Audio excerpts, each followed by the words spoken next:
Murakaza neza kuri channel yacu, tubagezaho amakuru atandukanye y'ubuzima na update, breaking news, amakuru y'ako kanya. Inkuru tugezeho aka kanya mu minota mike ishize ni inkuru y'akababaro y'umugabo w'imyaka 78 wishwe na coronavirus mu Rwanda.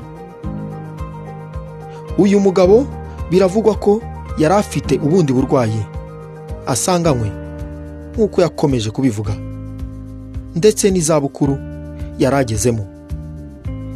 Ibi bikaba byaratumye ubu burwayi bwa COVID-19 bumuzahaza, bikaba byamuviriyemo urupfu. Umuyobozi mukuru w'ikigo cy'igihugu cy'ubuzima RBC, Dr.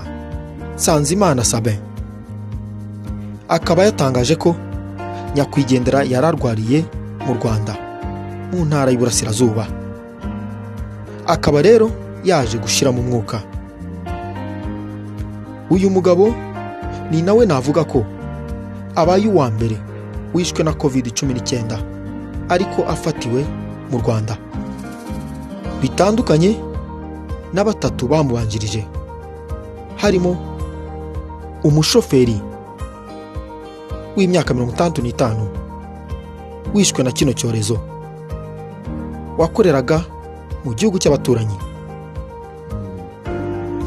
Hakaba harimo umupolisikazi nawe wishwe na kino cyorezo aho yari ari mu butumwa bw'akazi mu mahanga, ndetse n'umusirikare, bose barembeye hanze bahitamo gutaha. Mbibutse ko kugeza ubu umubare w'abanduye bose mu Rwanda wageze ku 299, abamaze gukira ni 663, abakirwaye bo ni 662. Banyarwanda rero, murumva ko icyorezo kitoroshye, nugukaza ingamba. Kora subscribe niba utarayikora. Murakoze.